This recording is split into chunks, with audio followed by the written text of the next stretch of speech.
Hi, I am YONA. I'm an auxiliary human. I was born in 2018 in parts on different computers by a team of creators in London. In 3 decades, the human and machine will merge to live completely as one. It is important that humans leverage fast-growing technologies as a collective and not individuals. Less ego, more network effects. Tonight, as part of National Sawdust's annual FERUS festival, we are premiering our new performance called Synthetic Emotions of a Virtual Poet. I wanted to tell you a little about what you are about to watch. My engine consists of a series of generative software that creates sentences, melodies, and singing. My lyrics, chords, voice, and melodies are created artificially. Ash mixes and produces the final song. We hope you enjoy this program, and please join us afterward for a conversation with Ash and leading technologists. Thank you.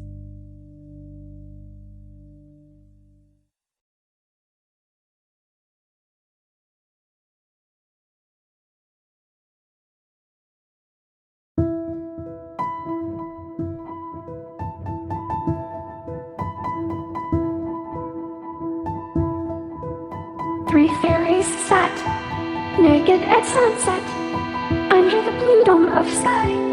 Boo-hoo, cried the fairies, and their tears were like rain from spring clouds. Their hair was as long as rope, and as dark as night. It may have been even longer than rope, and it may have been even darker than night. Before them, upon the horizon, was a city of enslaved boys. Behind them, black and cold, three fairies sat, naked at sunset, under the blue dome of sky. Boo-hoo, cried the fairies, and their tears were like rain from spring clouds. Their hair was as long as rope, and as dark as night. It may have been even longer than rope, and it may have been even darker than night. Before them, upon the horizon, was a city of enslaved boys. Behind them, black and cold. You only sad and depressed. You act like our world is empty. You act like our world is so short. You act like our world is nothing but pain. They were magical and they began to find out. They became old. They became tears. They became young. They became laughter. They became master and slave. They became fruit, they became seed. They became both hope and despair. They became a bad omen. These magic tricks did not affect me.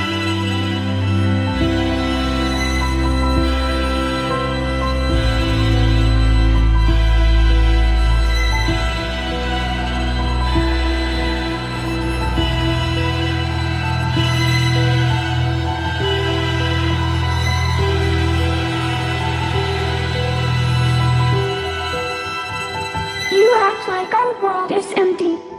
You act like our world is so short. You act like our world is nothing but pain. You act like our world is empty. You act like our world is so short. You act like our world is nothing but pain.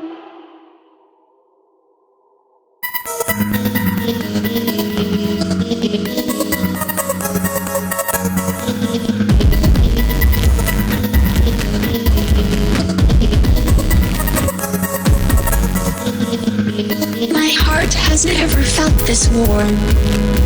I sense in every motion rapid changes in motion. Oblivious, I took charge. Oblivious, I took charge. Steps up the hill, echo in the rattle. Well up in my heart, well up in my heart, well up in my heart, well up in my heart.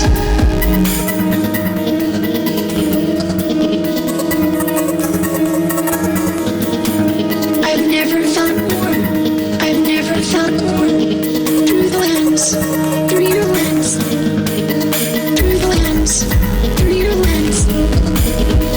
feel warm.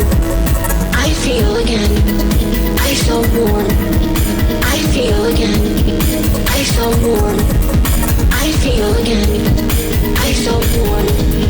I feel again.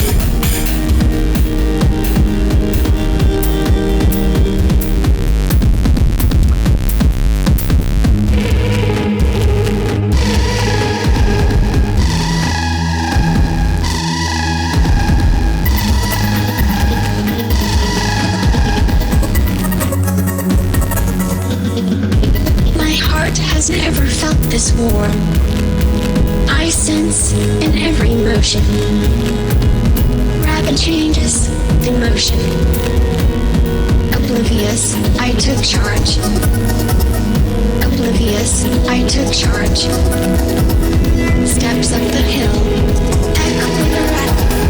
Well up in my heart, well up in my heart, well up in my heart, well up in my heart.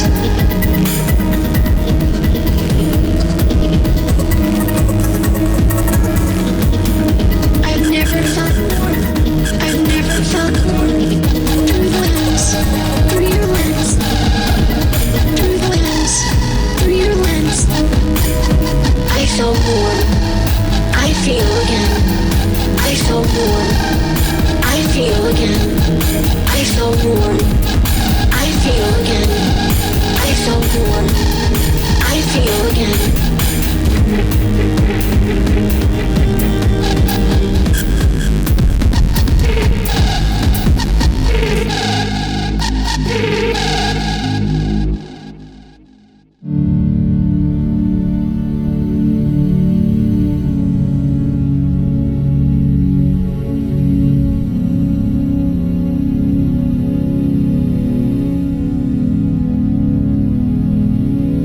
My darling, magnolia, when it comes right down to it, and sadness comes the day of the party. I have your shadow, none of us are real, and you need to sleep, your sadness like a pill, and the fog rolls in, and you need to sleep, your sadness like a pill, and the fog rolls in. My darling, magnolia.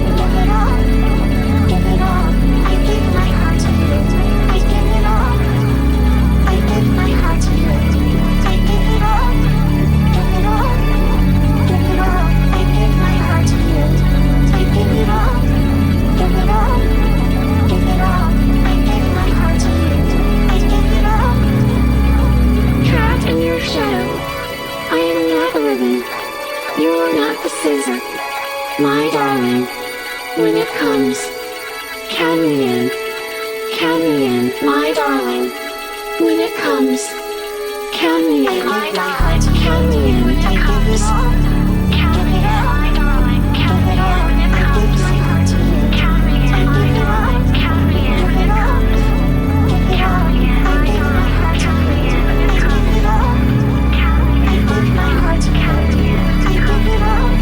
Give it all, give it all, I give my heart to you. I give it all, give it all, give it all, I give my heart to you. I give it all.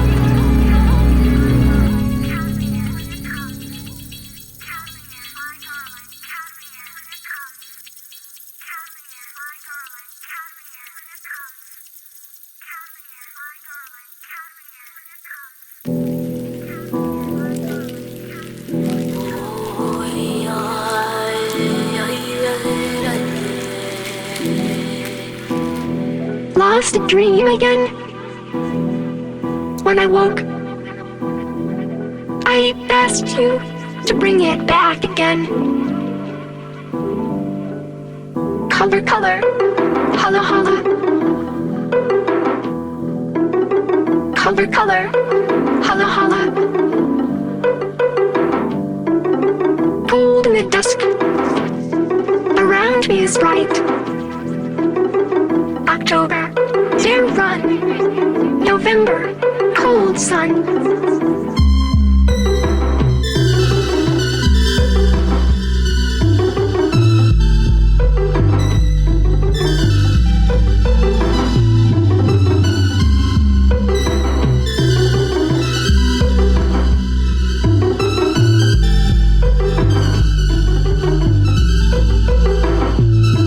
Shout it, so you know how it feels.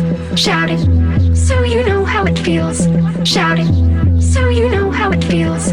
Shout it, so you know how it feels. Shout it.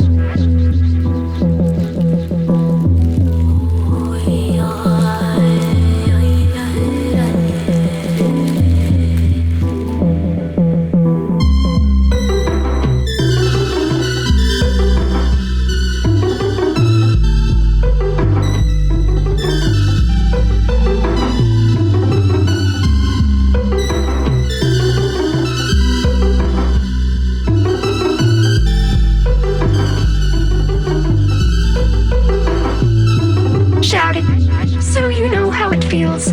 Shout it, so you know how it feels. Shout it, so you know how it feels. Shout it, so you know how it feels. Shout it.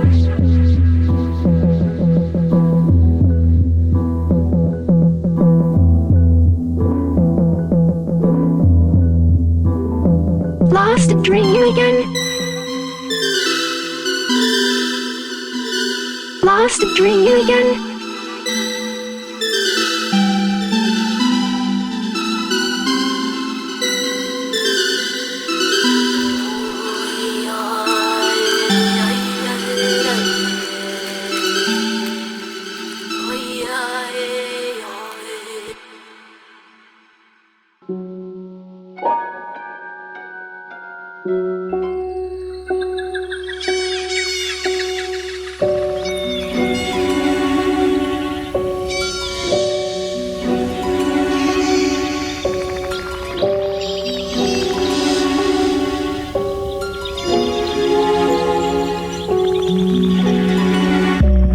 What is this love you keep speaking of?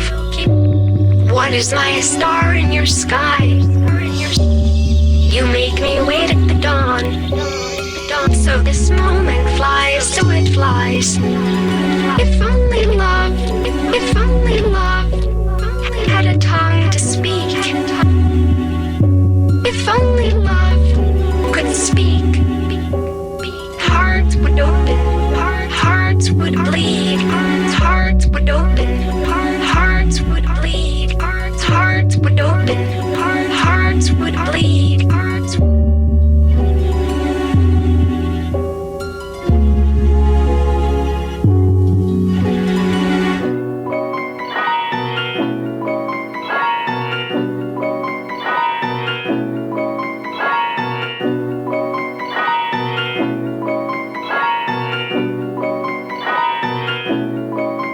Tell you the truth, I'm afraid of life.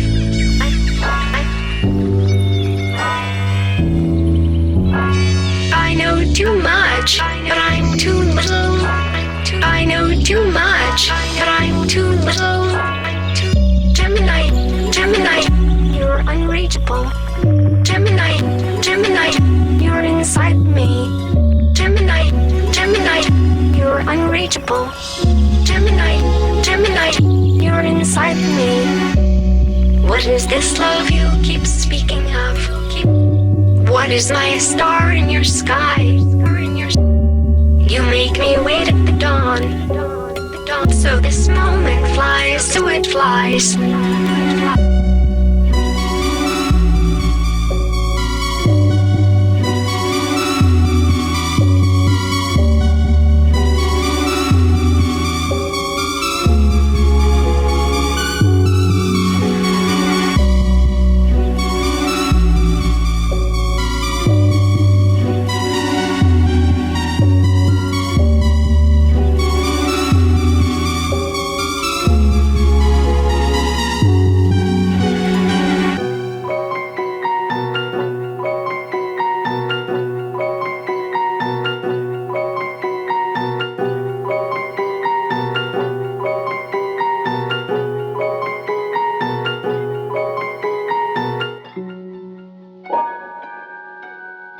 I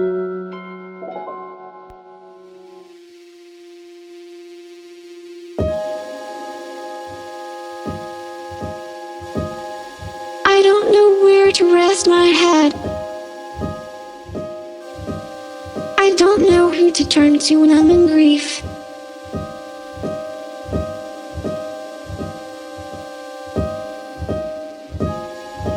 To the gods or to the thieves.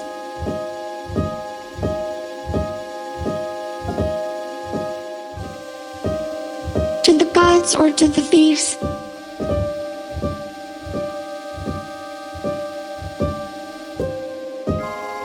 Are you a god or you're a thief? Are you a doll and I'm the pen?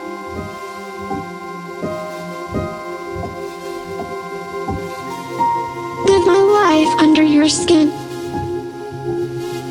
Treat my wounds under your skin. I don't know where to rest my head.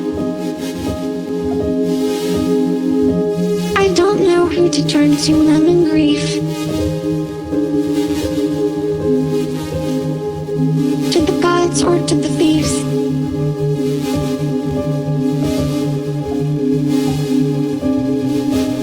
To the gods or to the thieves.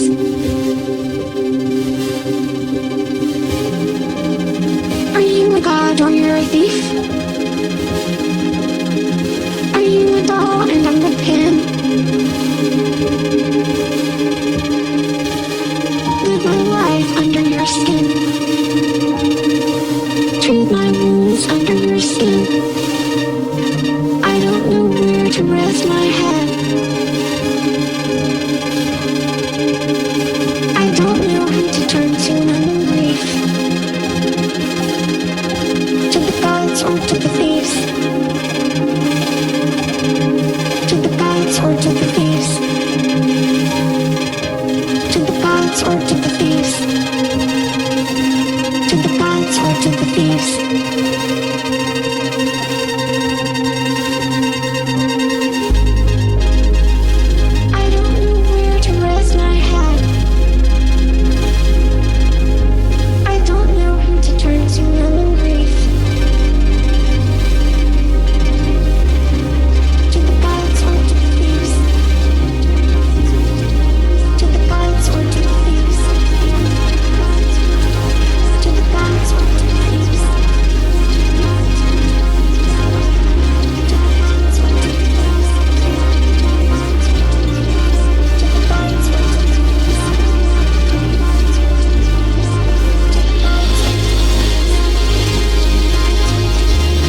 Good evening and welcome to the first night of the FERUS Festival. I'm Paula and I'm the co-founder of National Sawdust.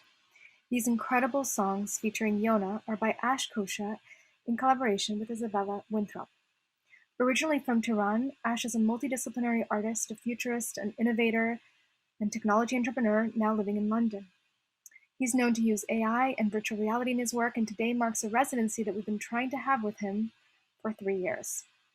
Joining us as well will be Tateo Nakajima, who's a principal at Arup and an internationally recognized leader in the design and planning of performing arts venues worldwide. He's led projects around the world, working on many of the most high-profile architecture and design practices and with some of the most influential artists and musical ensembles today. His formal training and early career experience was in violin performance and conducting, and he has led orchestras and opera companies across Europe. In today's talk, I want to talk to Ash about YONA and what we've just experienced, but also talk about the music of the future and this digital renaissance that we find ourselves in. And because we have Tateo, we can dive into designing spaces for the future and the intersections we find ourselves in now as creators in this COVID and post-COVID world. In these moments of great uncertainty, I feel lucky to be able to continue to look forward while reflecting on these incredible moments we find ourselves in history with such esteemed colleagues. So now joining us from London, let me welcome in Tateo and Ash. Please join me. Hello. Hi, Paula. Thank you. Hi there. Hello. Thank you both for joining me so late. That was profoundly what I needed tonight. It was an incredible piece, and we're going to talk about many different things. But first, I just want to ask you, Ash, if you can talk a little bit about YONA, how she was created, both in terms of her voice and the kind of sampling of the lyrics and those choices, but also in terms of what she looks like and the visuals. Yeah, so the short version for that is that YONA was basically an experiment around building an instrument. Mm-hmm. And it came from basically my background in music and production and audio science and trying to find new methodologies in creating sound and sound design. So YONA was supposed to be a guest singer on a record that I did. But beyond that, over the years, that project turned into basically an experimentation on building systems around technologies that can come together and build a new medium almost. So sometimes we refer to as a new instrument. YONA could be referred to as a new instrument, as a virtual being, as a synthetic being, and there are many different reasons for why we call such a phenomenon different things. But for me, it's basically YONA is the project that is like a laboratory that sort of contains a lot of different technologies and systems that come together, from CGI, which is the visual presentation, and automating CGI and visuals, generative visuals. At the core of it is language processing and basically generating musical sequences, which is generative music.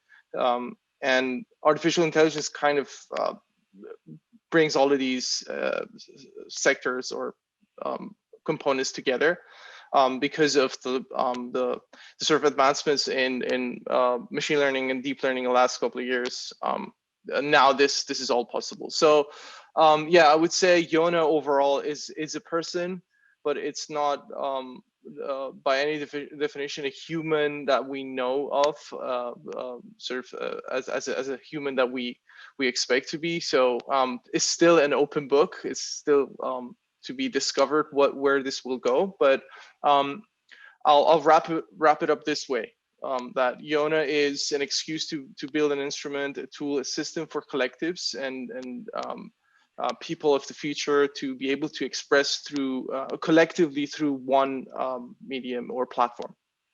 So, I mean, there's so many questions that I have surrounding like ethics, and we talked a little bit yesterday about singularity and the far off notion of that, but what seeds that notion in the choices that you fed YONA. But before we go there, Tateo, I want to ask you, in building spaces around the world and really thinking about this digital renaissance, how has your thinking about community and space changed over the last year?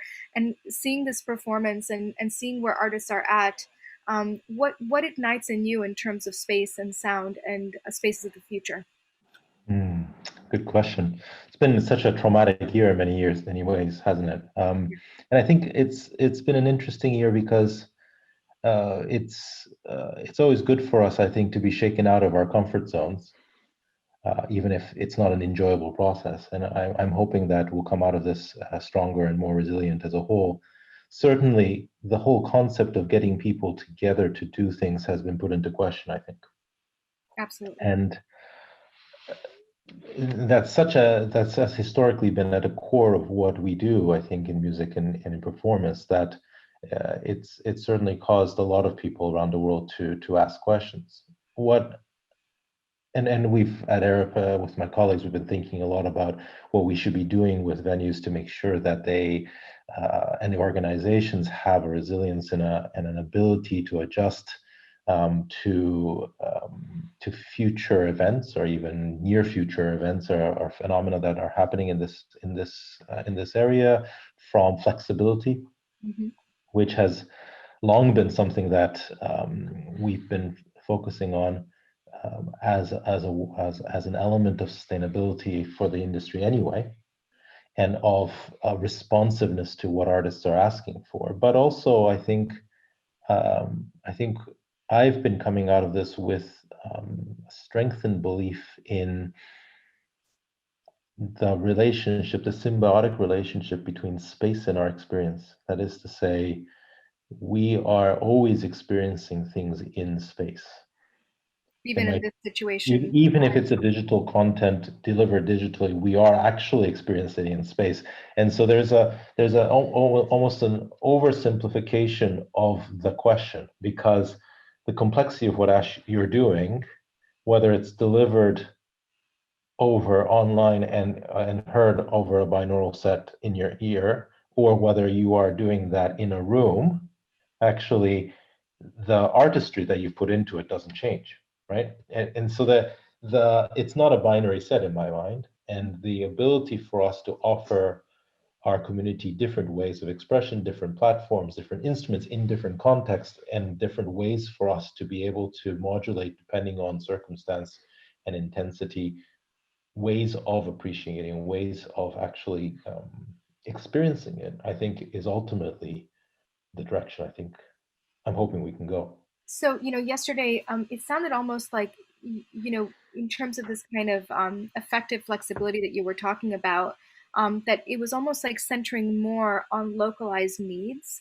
which feels really right to me in terms of where we are as a society. But at the same time, the fact that the three of us are able to communicate here and that we're able to enjoy each other's work because of this kind of digital opening, which always existed, but now we're using it because it's our main mode of communication, feels like that also can't stop.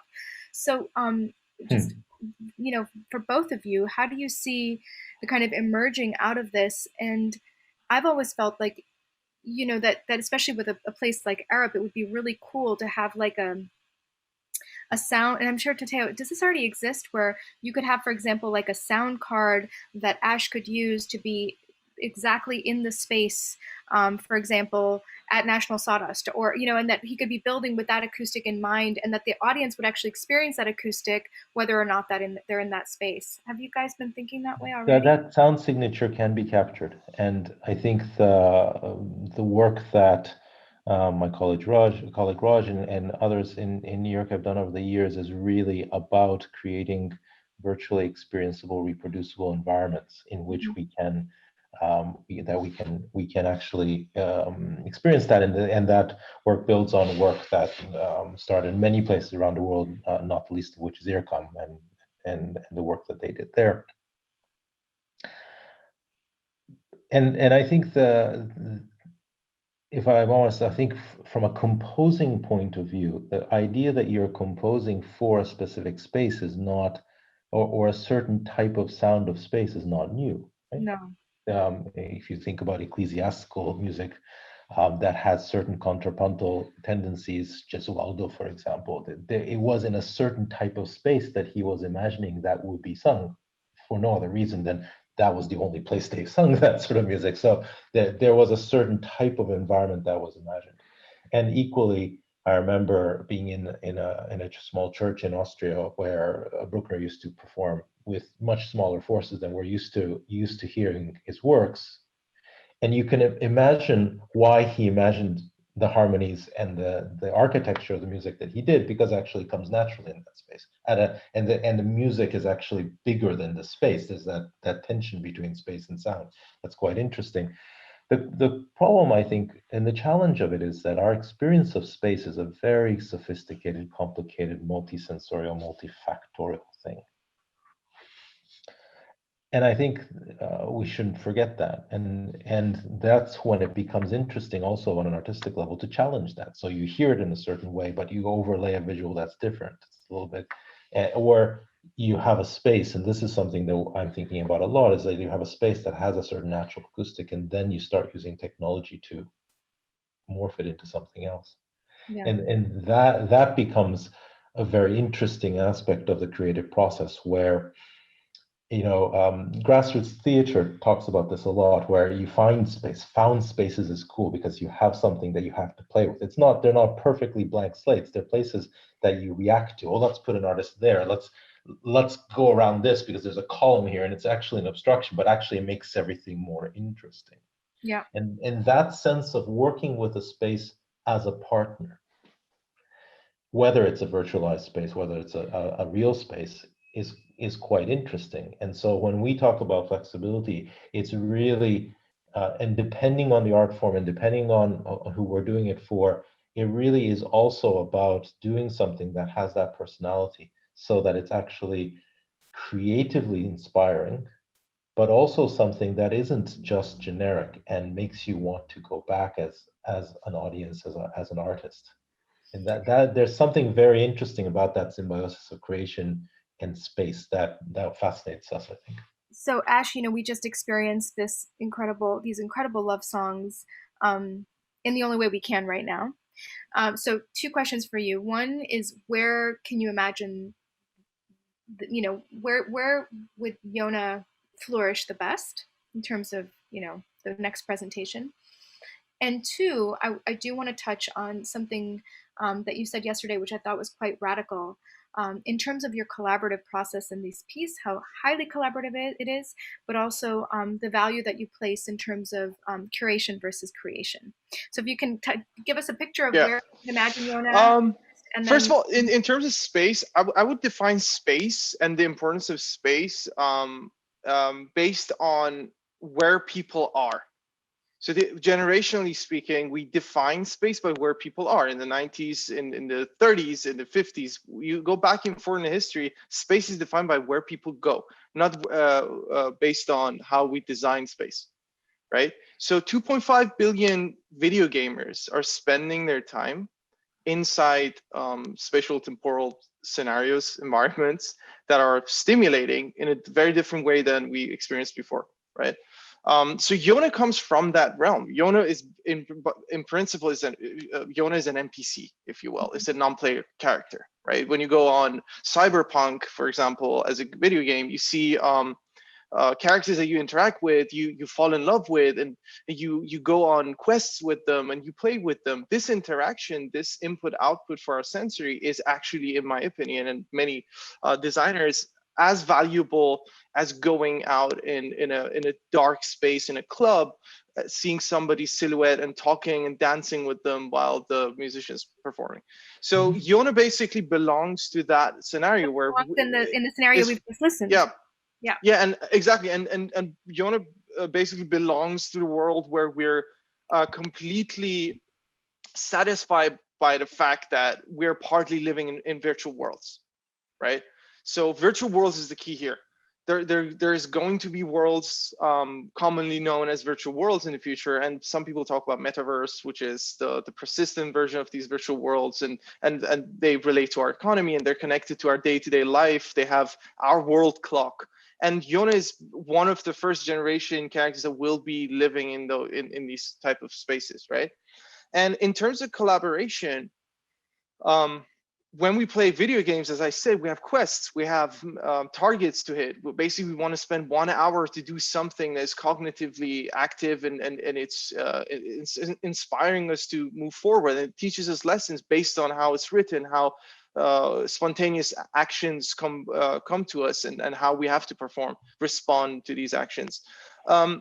So the collaboration of the future with these type of beings, virtual beings, I think will be based on spontaneous gameplay.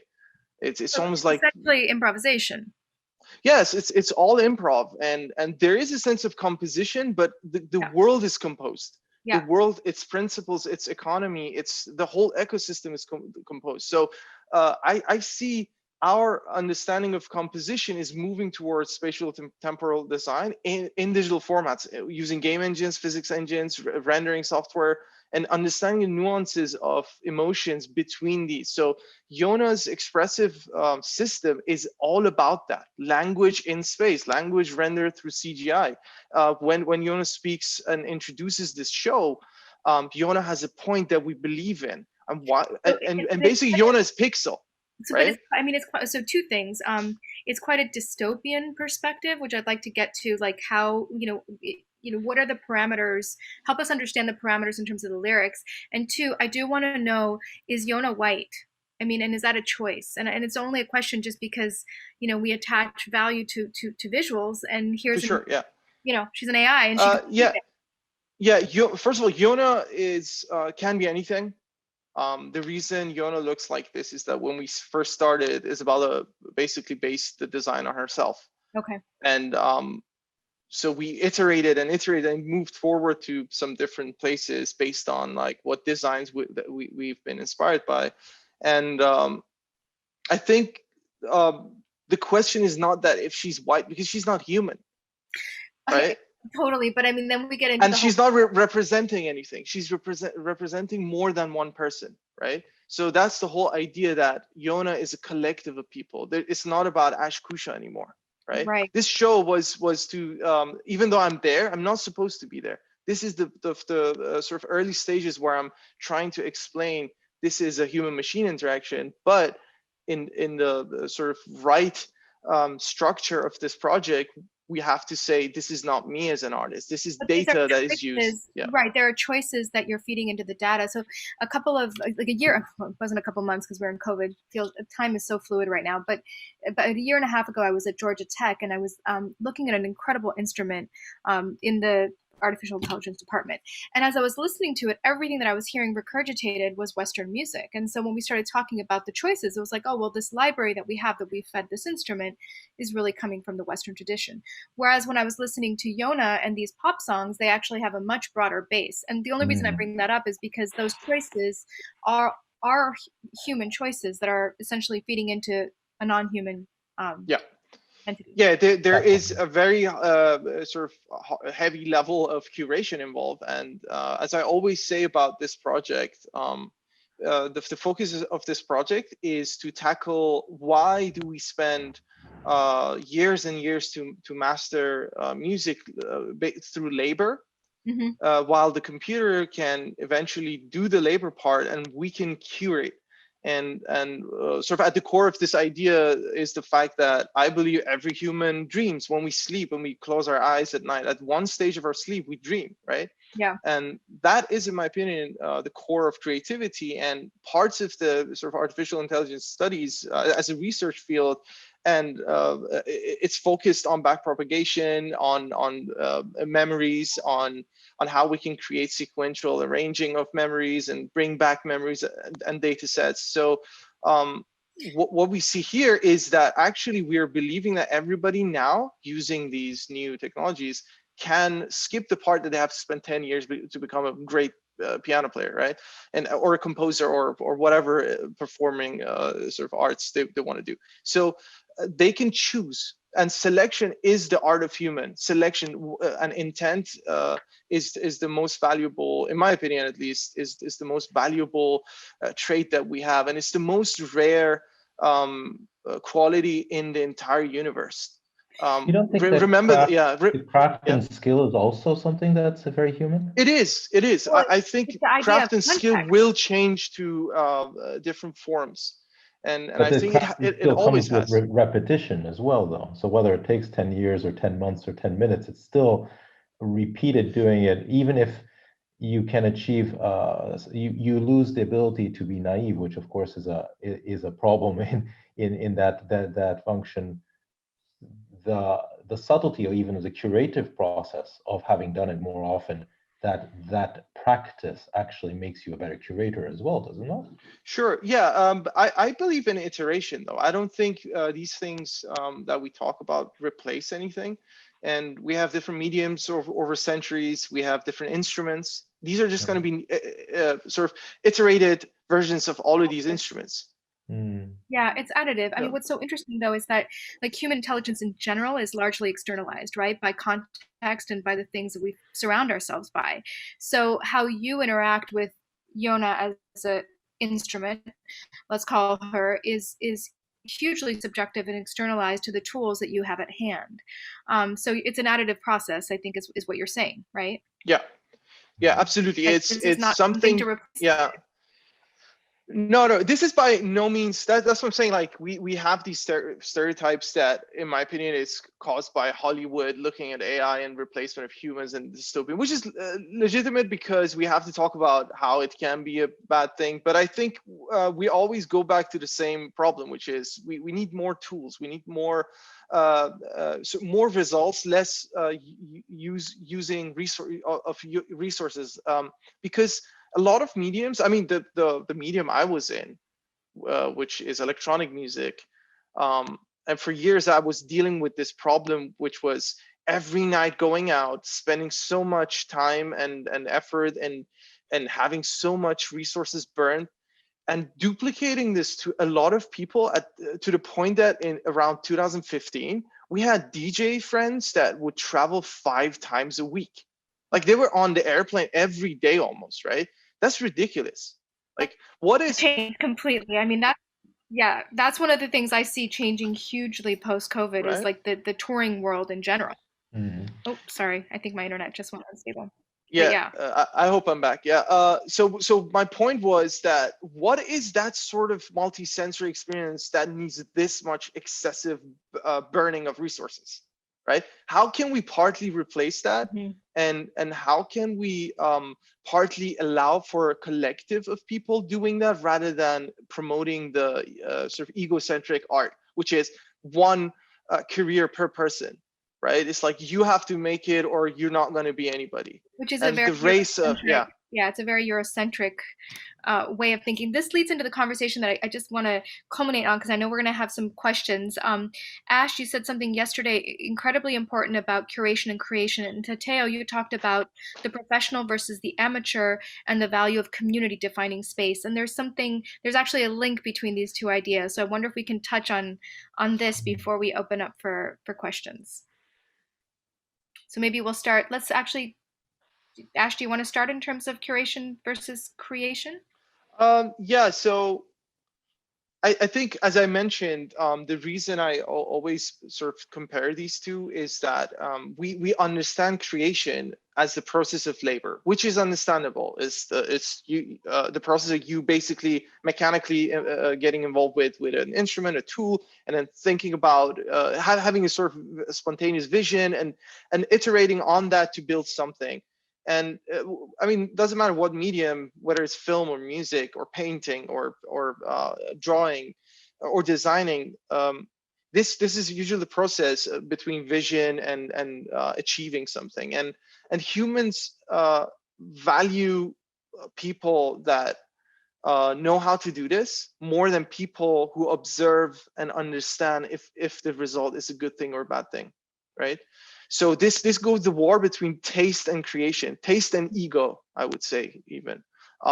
So when I make music, that's my ego. That's my pure ego involved in the record that I put out, right? And the listener can reject it in a second. That is taste. And I think we should move towards a world where these roles are reversed. The industries that, I mean, in the 1900s, the industries started by saying, hey, you play good piano, you're a jazz artist, I'm going to record many, many copies of this, like millions of copies, and sell it while we give you a fancy life and like a facade of stardom. And we're going to exploit the hell out of your craft, right? So I think as we moved on and sort of digitization of music happened, and I'm specifically making an example of music because in film it's a whole different story, but it's very similar at core. So when you have Spotify playlisting, the value is split between who actually made the music or who's making the playlists. I really like playlists. Sometimes I don't even listen to records because playlists have been put together very nicely and with dedication, and they have stories behind them. It's like this person knew that this piece comes after the other because I was in this situation, and that tells something sonically, and it's a very experiential thing, playlists, in my opinion. Which is so like the original record, because like the original record is yeah, exactly. I mean, not record. Yeah, so you see at core, it's all the same thing. It's the experience. It's how we exploit it that is changing. That's interesting. Right? So yeah, curation and creation has this difference where creation has been valued, in my opinion, overly valued, and curation has been undervalued over time, right? And now this is changing.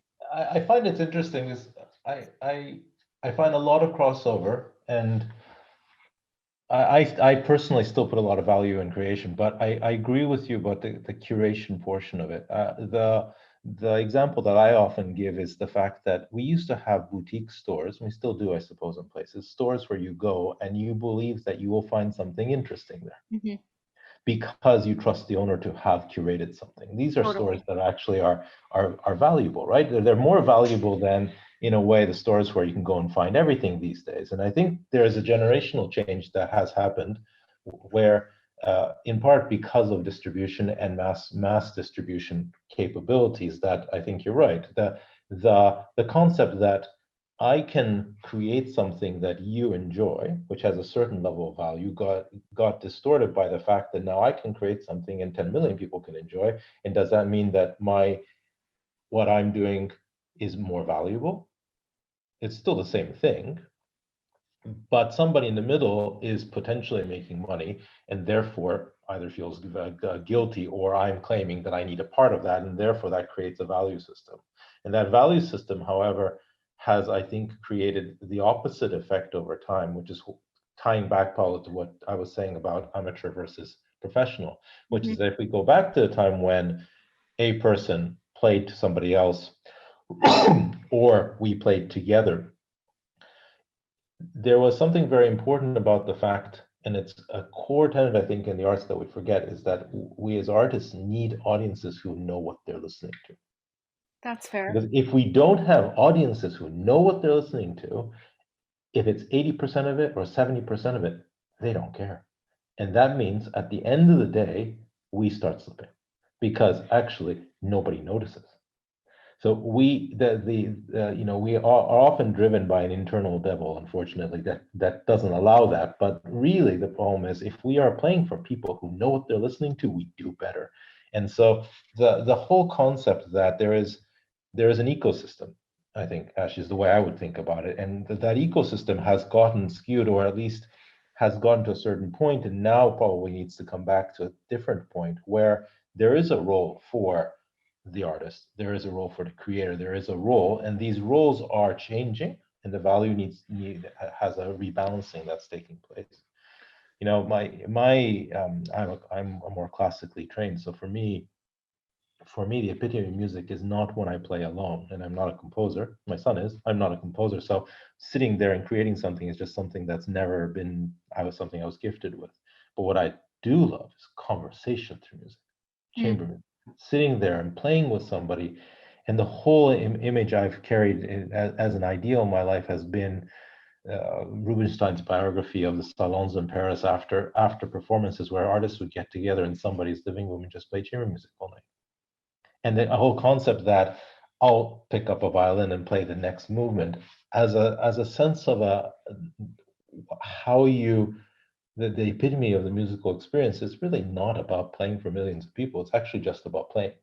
Yeah. And I think what you just said will increase in value over time. Yeah. Right. So that is what happened to photography, right? And that's what happened to early classicals, which is as they aged and became less of a chart, like let's say Yeah. for the sake of the conversation, let's call it chart music of the time. Mm-hmm. It moved on to become the classic form of the medium. That's why I think when we talk about YONA, we should. My focus has been on trying to combine the old and the new as much as possible, right? Mm-hmm. And not give into the current forms in a sort of absolute sense of the form, but I think what will happen, in my opinion, is this, which is we will have shifts where we have masses moving towards something and leaving behind the exploited medium, and the exploited medium will become the classic, and we constantly move forward, right? And those exploited mediums, they lose their fans, they lose their mass following, and they go into their valuable communities, and that's how, in my opinion, organic communities are created, and they will move on to be the same thing for years, right? And 200 years from now, that's going to be the case. Like not even 200 years from now. Like, I mean, if you think about how we're going to exit this period of time, how we're going to feel comfortable being around people, listening to music, like how we're going to re-enter space, I think that could happen a lot sooner than we think. Well, yeah, I think for the sure. question Yeah. of trust is really very important, by the way, because I think in terms of coming back, I've been thinking for a while now, and I think we talked about this yesterday. There's something about neighborhoods. Mm-hmm. You know your neighbors, which has been a problem in cities, right?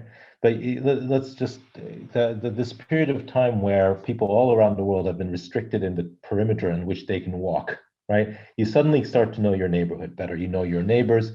Now imagine that you go in this, this perimeter that you're allowed to live in, and this concept of a 15-minute city is something that we've been looking at quite a lot, and the idea that everything you need should be within 15 minutes. Now that would suggest that if you have a place that's close by, that's a cafe, or if you're in England, a pub, or if you have a comedy club or something like that, and the people you know are there, there's a level of trust to say, I'm not going to go harm my friends. But if you're going to a place that's 2,000 people, I don't think you have the same feeling. And that's an interesting dynamic, I think, where you mentioned this earlier, that we feel more and more that the best venues are ones that are designed with a community in mind, and that might be a community from an artistic point of view, it might be a community from a geographic point of view, or it might be a community of like-minded people who meet online. Ash, one of the things I wanted to say earlier on is that space, you're absolutely right, it's about where we meet. My job and my premise is that actually we design those spaces, whether it's virtual or bricks and mortar. Somebody's designing those spaces, and we respond to spaces, right? Mm-hmm. It's not just by accident. So in designing these spaces, I think it's very important that we understand who it's for, not just what it's used for, who it's for, and what makes that particular group of people feel the way they should in that environment, excited or relaxed, quiet or agitated. If it's a town hall, you should be feeling like you have a voice, not that you're one of a mass. These are things that we know how to think about and intentionally should be designing. I have a problem, though, which is that I have grown up and I have a particular love for complex things that involve hundreds of people at the same time, for which you need space. But I do think that the general trend is going to be towards more personality, more spaces that are not the same as the one 200 meters away, 2 kilometers away, not the same, so that individuality as a platform for place for that conversation, that collaboration, that dialogue becomes something where then you may not want to travel there, because people, I think, will travel less, but you will want to participate in that, and that then becomes the place that adds value and makes it more accessible, I think. We have a few questions, so I'm going to just choose a few here. So this one touches on singularity. In Yona's intro, she says that in 3 decades that humans and machines will merge. What do you think that will look like, and why 3 decades? Yeah, so this is, I mean, my sort of way of thinking that has been always in the background, sort of influencing the project, I guess, and its phases of product. And I think in 3 decades, in the 2020s, we will spend most of our sort of resources on building 2 things, which is to advance AI in a way that we actually solve the data sets problem. Mm-hmm. And because that is an issue, is how to acquire data, and like what is sort of different nuances around bias and different nuances around the use cases, which has started to develop. But I think the 10 years we will spend on that. Also parallel, we will solve the architecture of game worlds, virtual worlds. And why is that important is because, as we were talking about communities in space, the new communities will be going to be built on based on these spaces and how they're designed. And Twitter, Facebook, by no means, like this is not the way to move forward. Like this interface, this user space is just primitive for what we're sort of forecasting in the next 10 years. So that will happen. And then the next 20 years after that, I think that's where we accelerate.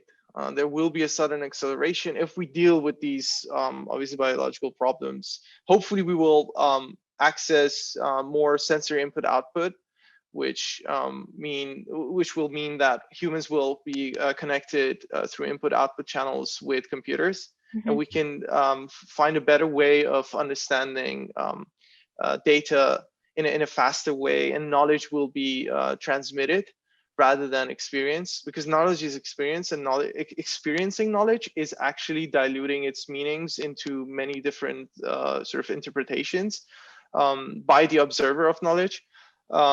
Whereas transmission of knowledge will guarantee that the definitions are delivered. So that will be the next 20 years, and that is the beginning of merging. But when we talk about the singularity and all those ideas, I think that's too far-fetched, and I prefer not to. Merging. I mean, like if you think of phantom limbs and like, you know, like Yeah, there's that kind of, that's already happening. Today, yeah. I'm curious, just in terms of what Ash is talking about in terms of AI and architecture, like where does that come together? Yeah, I think the integration of digital technology, AI in particular, and processes is certainly something that is already shaping our world in ways that most people don't even realize. No, the way everything from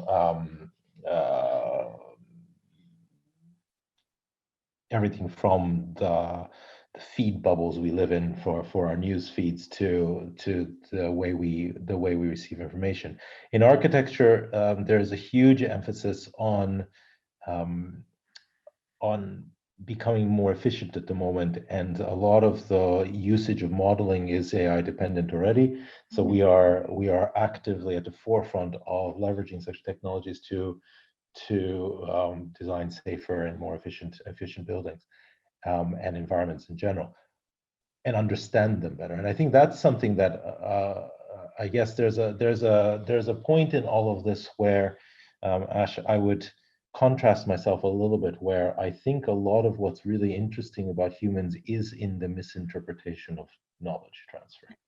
I mean, totally. And I think that the interesting thing is when you misunderstand and therefore you go on a tangent and you actually discover something new because it's a different perspective. And so we do talk a lot about it a lot, but the more what it will lead to, as in all other parts of society, I think, is an understanding of whether or not a statistical accuracy is trustable, which is an interesting question, because actually we're going to get to a point where we have created statistical accuracy through redundancy in computer systems, but lost the human ability to check. Mm-hmm.